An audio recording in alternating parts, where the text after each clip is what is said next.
Hello, everyone. Welcome to the Daily Dharma Gathering for Monday, November the 21st. My name is Janet, and I will be your host for this gathering. Joining us is Thupten Chunyi. Chunyi has studied Buddhist meditation and philosophy with Venerable Thupten Chodron since 1996 and intensified her training by moving to Sravasti Abbey, an American Buddhist monastery in the Tibetan tradition, in 2007. She ordained as a novice nun the following year and received Bhikshuni, or full ordination, in 2011. She regularly shares the Dharma on behalf of the Abbey, both with local groups and occasionally abroad, and here at the Daily Dharma Gathering. Do have a look at Chunyi's bio, and there's a link to the Abbey there as well. Have a look at that. We will have time for questions and comments at the end, so if you have any, just scroll down to the bottom of the page and type them in, and I will pass those along. You don't have to wait until the end to type them in. It's actually better if you type them in as they come up, and then we don't have a delay. And Chunyi will be talking tonight about thought training. With that, over to you. Okay. Thank you, Janet. And good evening, everyone. Let's start with a little meditation right off the bat, just to bring ourselves on a Monday evening to this place. So, take your posture, feet flat on the floor. If you're in a chair, on your cushion, make sure that your seat is comfortable, and most importantly, that your spine is straight. Hands either in your lap with thumbs touching, which is how we practice here, or if you have instruction for a different placement for the hands, that's fine. But be clear and intentional about where your hands are. Shoulders level. Head tucked just a little, tucking behind your top front teeth. Eyes lowered.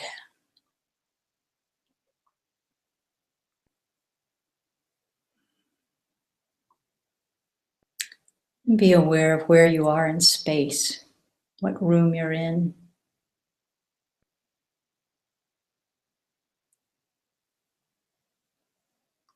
Be aware of your contact with your body, with the chair or the floor, or the cushion.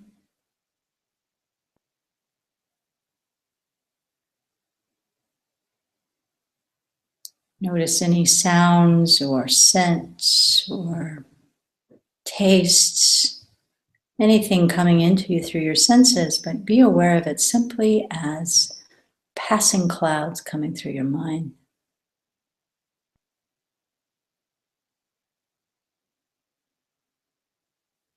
And take your attention to your breathing.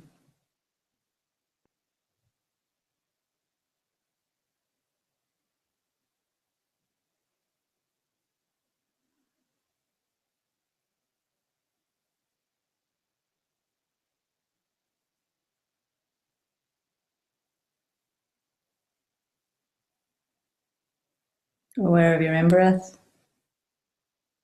the out-breath, and the spaces in between.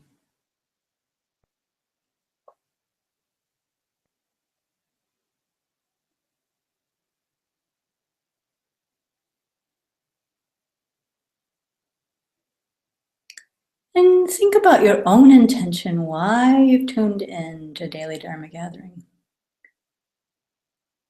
What's your motivation for being here?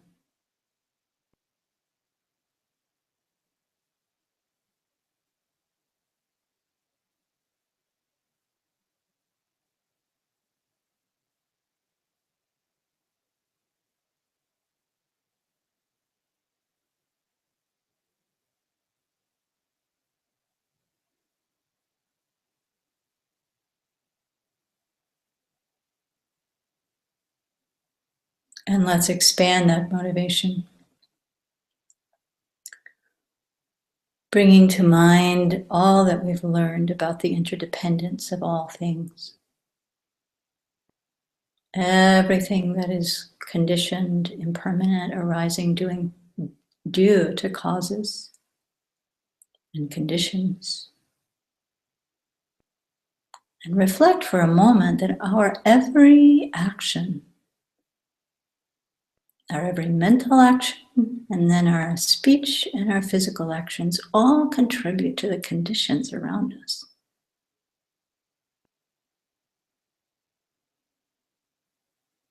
And so with that in mind, let's expand our motivation to set a wish to cultivate our own sense of peace,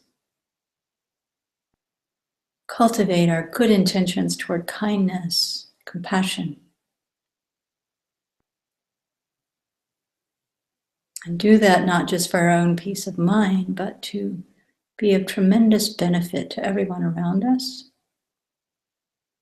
a conditioning factor that brings about the welfare of all beings.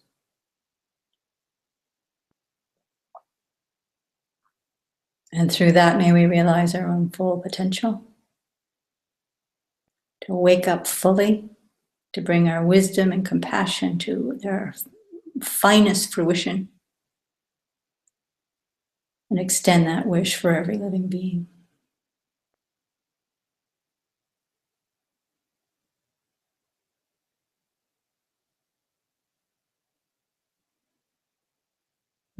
Okay. So I wanted to bring our attention to thought training. I know it has come up over the various teachers of Daily Dharma Gathering, and it's a practice that comes to us, particularly developed in the Tibetan tradition. It's a method for training the mind to see people and events from the perspective of, from this broader perspective of the Dharma. And so to help us develop helpful mental attitudes towards anything that arises in the outer world and also in the inner world.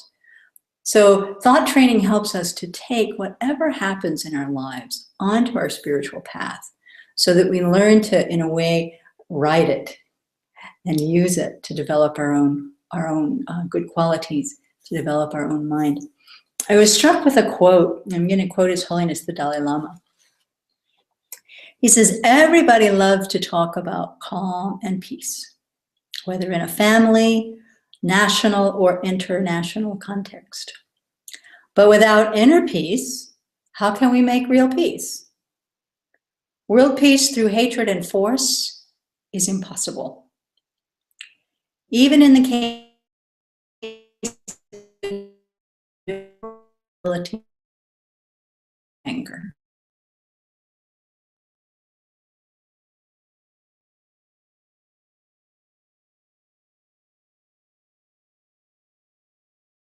Sphere is the question is totally with that.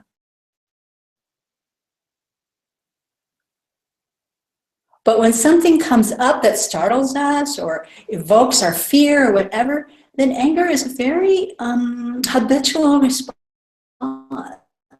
because we think it's going to make us happy or protect us or something.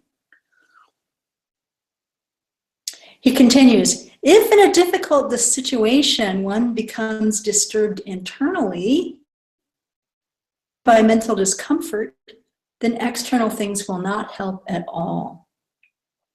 On the other hand, if despite external difficulties or problems, if internally our attitude is of love, warmth, and kind-heartedness, then problems can be faced and accepted.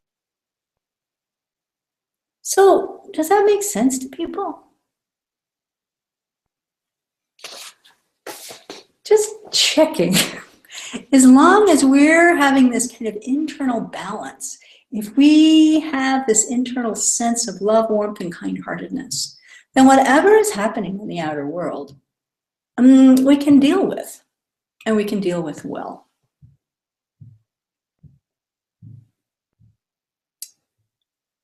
So first we have to agree that that premise holds for us before we take this next step. Because some of the great thought training masters of the Tibetan tradition, one of them is Longchenpa, who is well known in the Nyingma tradition. He lived in the 14th century and was one of the manifestations, they say, of the Buddha of wisdom, Manjushri. But he was a fearless and kind of ferocious teacher.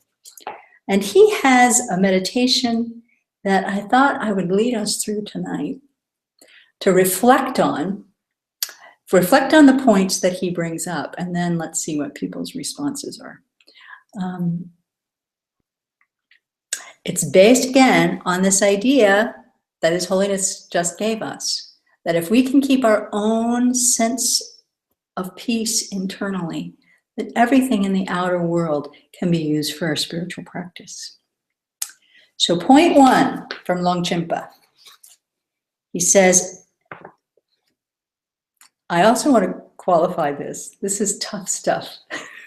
It's not what we think. The thing about thought training methods is that we are told to do in our minds exactly the opposite of what we want to do.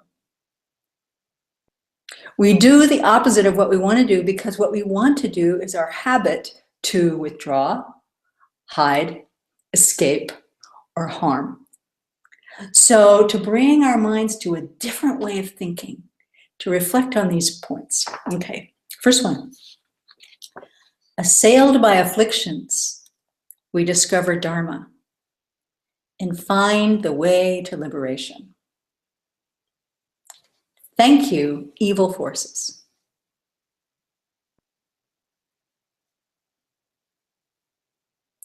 Thank you, evil forces. When sorrows invade the mind, we discover Dharma and find lasting happiness.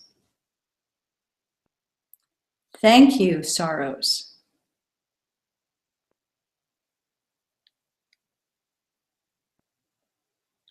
Through harm caused by spirits, we discover Dharma and find fearlessness. Thank you, ghosts and demons. Through people's hate, we discover Dharma and find benefits and happiness. Thank you, those who hate us.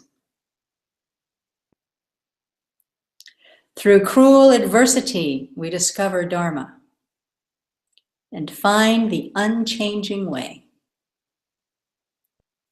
Thank you, adversity. Through being impelled by others, we discover Dharma and find the essential meaning. Thank you, all who drive us on. We dedicate our merit to you all to repay your kindness.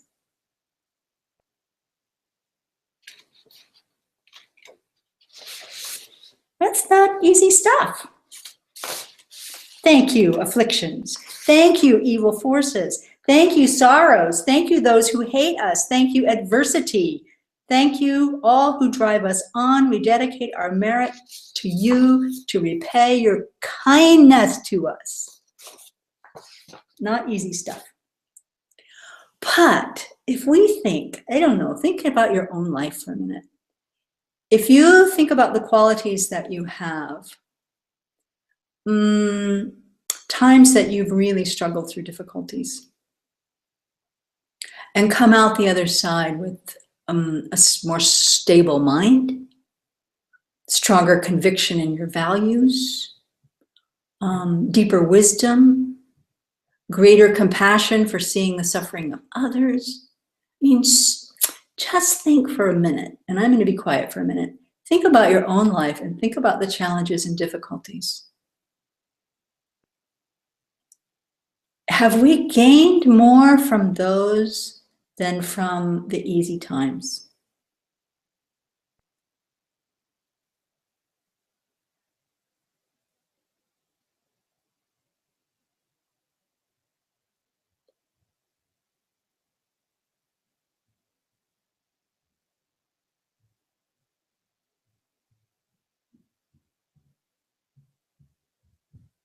Can we say that through the challenges and the difficulties of our lives, they've shaped who we are? They've led us to spiritual practice. They've deepened our spiritual practice. I can say for myself, certainly, that the most challenging, especially the losses in my life, are the ones that have made me practice Dharma, made me come to understand deeply what these Dharma teachings were about. What is really compassion? What is really wisdom? I didn't like those times. The easy times are way more fun. But if I think about it, actually, when things are kind of easy, I'm a little lax. I'm a little lax in my ethics, even. I don't mean like gross things, but just a little sloppy. You know, things are going fine, I'm fine. Okay, things are easy. Oh, okay, so I told off that person. Oh, well, no big deal. It was just, you know, something minor. But when I'm going through difficulties, then I'm much more aware of my behavior. And when I'm going through difficulties, then I really have to cultivate the meditations that make me see kindness, for example, that make me understand the nature of reality. So in that way, that's what Longchenpa is talking about here when he says, thank you, evil forces. Thank you, sorrows. They make us discover the Dharma. Thank you, those who hate us. My teacher, Venerable Tripton Children, talks about her teacher, Lama Tripton Yeshe, and how when they were talking about, I can't remember what the topic was, something about compassion. Someone asked him, Lama, wasn't Mao Zedong a really evil man? And Lama Yeshe's reply, so Mao was the one who led the invasions of the Chinese that drove the Tibetans from their homeland where they still don't have a home, right? They're still in exile. Lama Yeshe said, he meant well, dear. That's his response to that difficulty. And Lama Yeshe said repeatedly, if the Chinese had not invaded, the Chinese communists had not invaded Tibet, I would never have learned to practice the Dharma in the way that I do. So Lama Yeshe, as an example, could say, thank you, Mao. Thank you for bringing me the Dharma. So our topic this month is about transitions. Well, we're in a big transition in the world these days, and it calls us to strengthen our own conviction about what our values are. And as practitioners here, you know, Dharma Daily Gathering is a huge network for positive force. And every one of us who is involved in this participates and brings to it the good-heartedness that we have and also the strength of our practice, so we're supporting one another. This network is a big force in the world.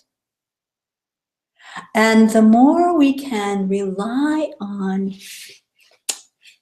these kind of thought training tools, the less we will be inclined to slide into despair or a sense of frustration or,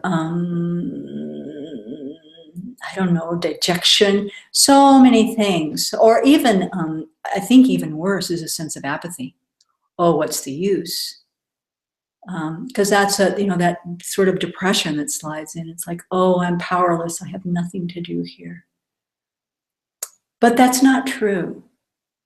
If we think about, as I started with our motivation, if we think about how everything in the universe is changing moment by moment by moment by moment, and that everything also is conditioned by everything else, in relationship to everything else, then what we think, how we work with our sense of our own sense of dejection, our own sense of depression, our own sense of fear, and work against that, how we cultivate the antidotes in our own minds, has an effect all around us and influences the causes and conditions that move things forward. So that's really my call for a daily Dharma gathering network, and for all of us, for all practitioners everywhere who hold the values of loving kindness and hold the values of wanting to cultivate love and compassion and wisdom. Our wisdom is very important here, to not for a moment give up or think that something is lost. Because we have this beautiful, intense message from Longchenpa, this great major teacher of the Nyingma school, saying, thank you.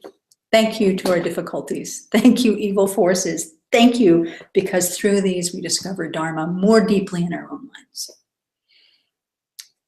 So I want to leave plenty of time for comments, because this is not easy stuff. Thank you so much. Yeah. Let me see what we have. Okay, so just a quick reminder, everyone, if you have questions or comments, scroll down to the bottom of the page and type them in. And once you have typed them, you'll have to refresh your screen, and then you can come back to the video. And I will pass those on to Chuni.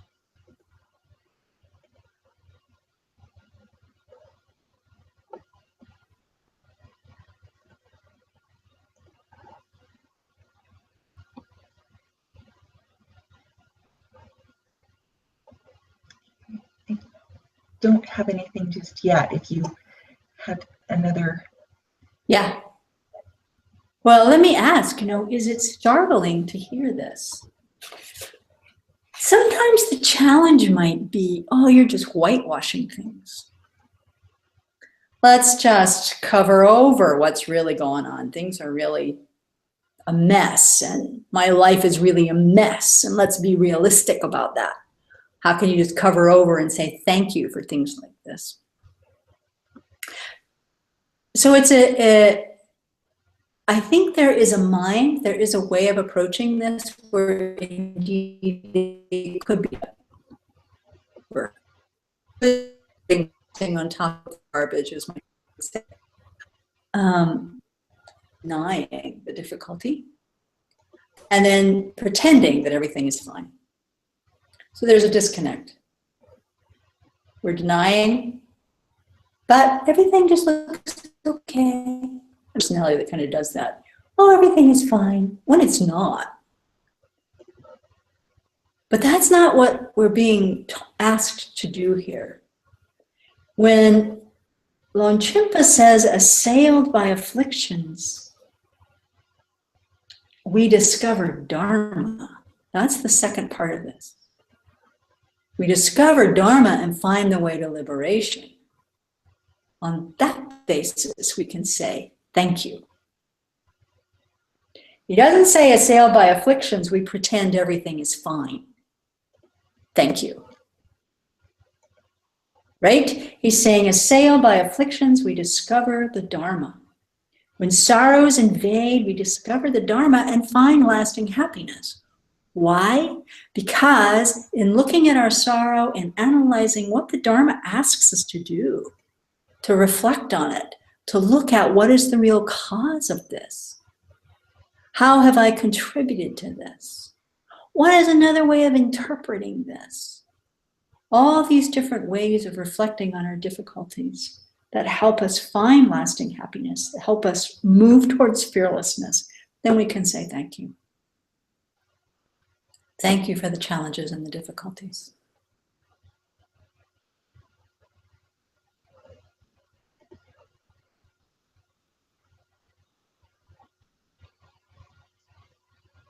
Nothing yet. Okay, maybe it makes sense to people. It sure makes sense to me. It makes sense to me too. I don't like it, but it does make sense. Yeah, the don't like it part, that's what we have to get over. Or, no, maybe that's not even right. Maybe it's not that we have to get over not liking it. We just have to move through it. It's like, okay, I don't like this, but is it, and in a way, I have to ask myself too, is it more comfortable to sit in my misery? No, It might be more habitual to sit in my misery. And then, take a long hot bath, do some do some sense pleasure, go eat popcorn, whatever we do to try to make ourselves feel better. But to really, really go inside the experience, challenge ourselves to think, what is beneficial here?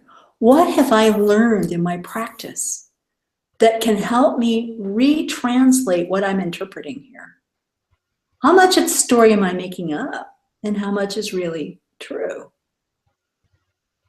That's a good one, especially as we're looking at the news today. How much of this story am I making up? How much of this story are the reporters making up? How much of the story do I need to believe?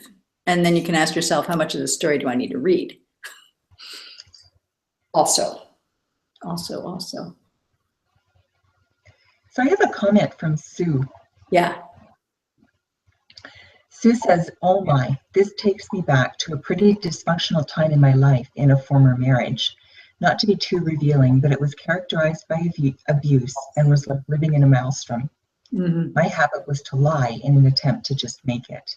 Yeah. When I left that marriage and life, I resolved never to build my life on the false structure of lying, and that is what I did.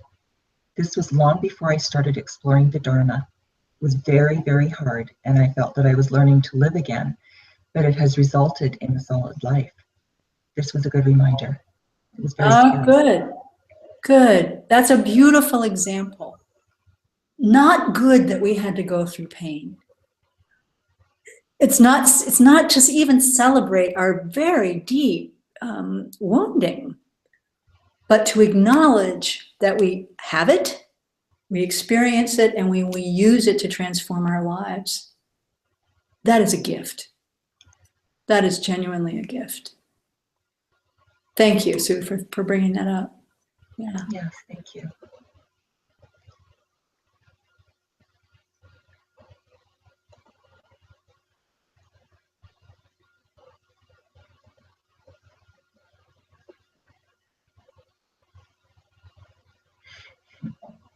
I found myself saying today, as I was sort of on the edge of a disagreement that I was trying not to get into, I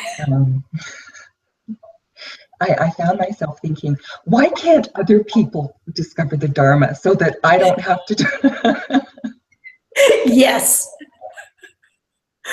Why don't they change? Why don't they improve so I don't have to deal with this? Good catch. So it's not just me then. No. Good catch. So, yeah. Is there a way to share the text of this?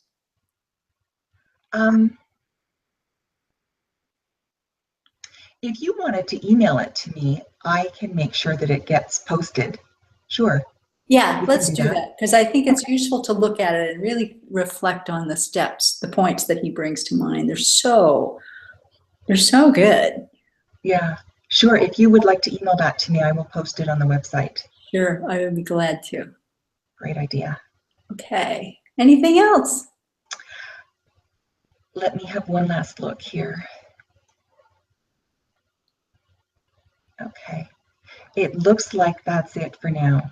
Okay, then let's just dedicate our merit then, so that whenever difficulties arise and we have the wherewithal to apply our Dharma minds, to change our way of thinking, to bring loving kindness into our hearts, to cultivate fearlessness in the midst of fear and chaos, when we can bring a thought to benefit others, then tremendous merit, tremendous positive potential is generated in our minds. And let's dedicate that for all beings everywhere who are fearful, afraid, suffering in any minor or major way, so that we can bring so that we can all realize our potential and develop genuine peace, as His Holiness says, calm and peace through developing love, warmth, and kind-heartedness for all beings. Okay, thank you. Thank you so much. Yeah. Thanks everyone for tuning in. Join us again tomorrow, Tuesday at 8 p.m. Eastern Standard Time. Bye for now.